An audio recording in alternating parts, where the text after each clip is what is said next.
అసమానమైన పదార్థాలను అమర్చడంపై ఈ సెషన్కు స్వాగతం. ఇత్తడిలో ఎంఎస్, కాస్ట్ ఐరన్లో అల్యూమినియం మొదలైనవి సెషన్తో ప్రారంభిద్దాం.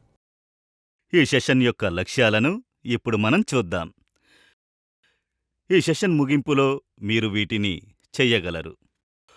ఫోర్జా చెక్లో ఉద్యోగాన్ని సెట్ చెయ్యండి. అవసరమైన వ్యాసం మరియు పొడవుకు తిరగండి. ఒక సాధనంతో 0.2 mm ఖచ్చితత్వానికి రంధ్రం వెయ్యండి. జాబ్ ఫర్ టాస్క్ 1 మరియు 2ని అమర్చండి.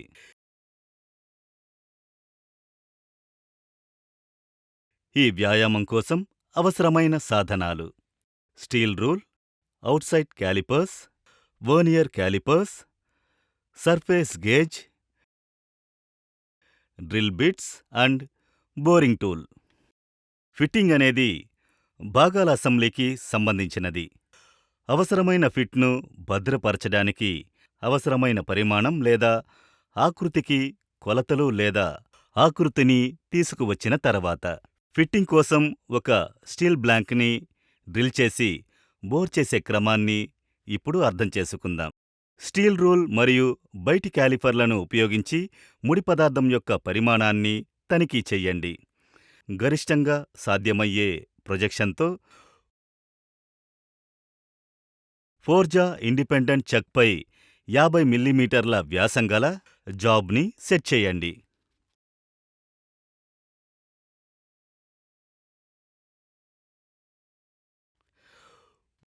ఉపరితల గేజ్ సహాయంతో ఇది నిజం.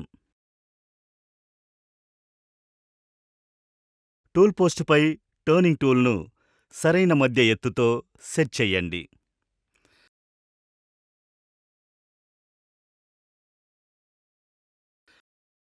సరైన ఆర్పిఎంని ఎంచుకోండి.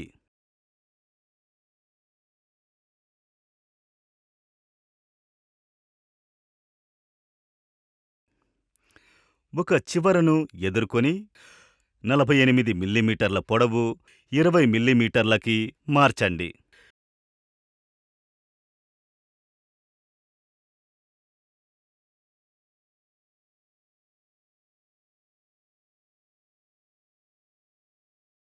టెయిల్ స్టాక్లో సెంట్రల్ డ్రిల్తో డ్రిల్ చెక్ని చొప్పించండి. సెంట్రల్ డ్రిల్లో ఉపయోగించి డ్రిల్లింగ్ ఆపరేషన్ చెయ్యండి.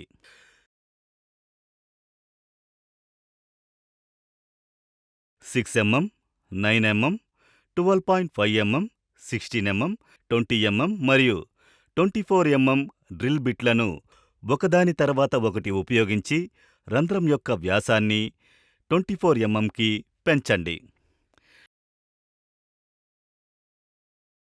డ్రిల్లింగ్ దాని పొడవు అంతటా నిర్వహించబడాలి.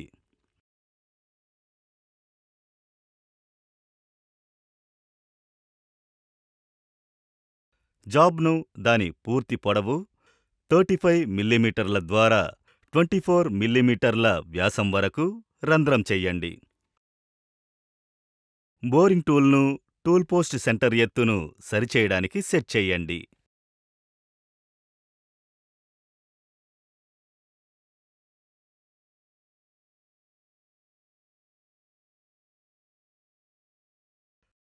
దాని పొడవు అంతటా 25 మిల్లీమీటర్ల వ్యాసం కలిగిన రంధ్రం పొందడానికి బోరింగ్ ఆపరేషన్ చెయ్యండి.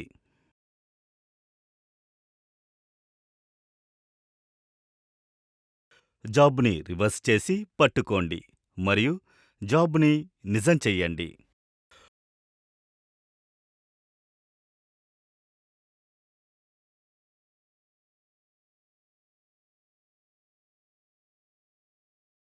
ముగింపును ఎదుర్కోండి మరియు మొత్తం పొడవు 35 మిల్లీమీటర్లని నిర్వహించండి మరియు 48 మిల్లీమీటర్లు మిగిలిన పొడవును తిప్పండి. పొడవు అంతటా 48 మిల్లీమీటర్ల బాహ్య వ్యాసం పొందడానికి టర్నింగ్ ఆపరేషన్ చెయ్యండి.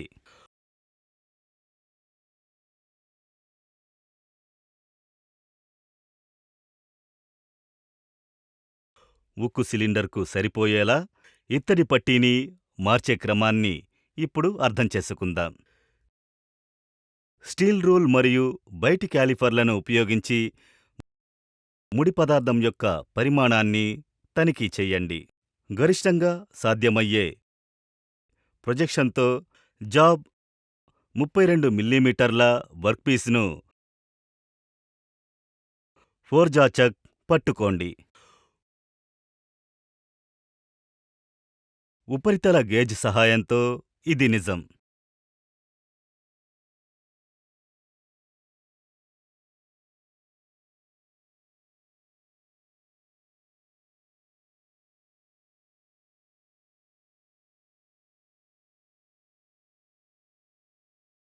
టూల్ పోస్టుపై సరైన మధ్య ఎత్తుతో సాధనాన్ని సెట్ చెయ్యండి.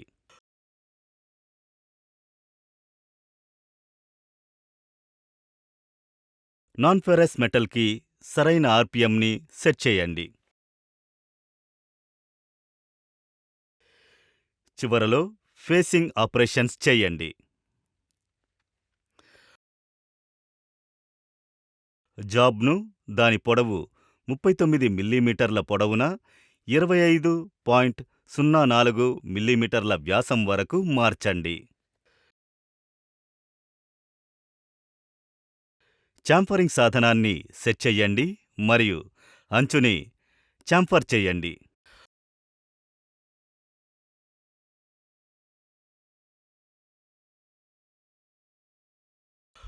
రివర్స్ మరియు పనిని పరిష్కరించండి.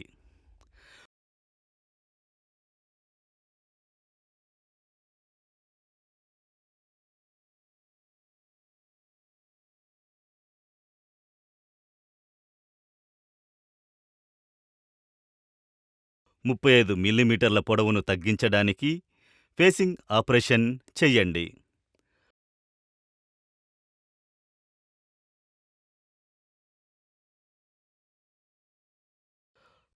పార్ట్ 1 మరియు పార్ట్ 2ని అమర్చండి.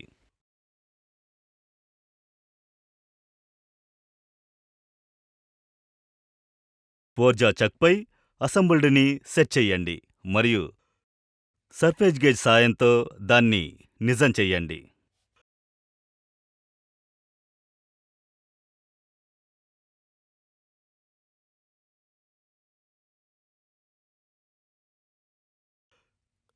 రీక్యాప్ చేయడానికి మేము వీటిని నేర్చుకున్నాము. ఫోర్జా చెక్లో ఉద్యోగాన్ని సెట్ చేయండి. అవసరమైన వ్యాసం మరియు పొడవుకు తిరగండి. ఒక సాధనంతో 0.02 మిల్లీమీటర్ల ఖచ్చితత్వానికి రంధ్రం చెయ్యండి. జాబ్ పార్ట్ టాస్క్ 1 మరియు 2ని అమర్చండి.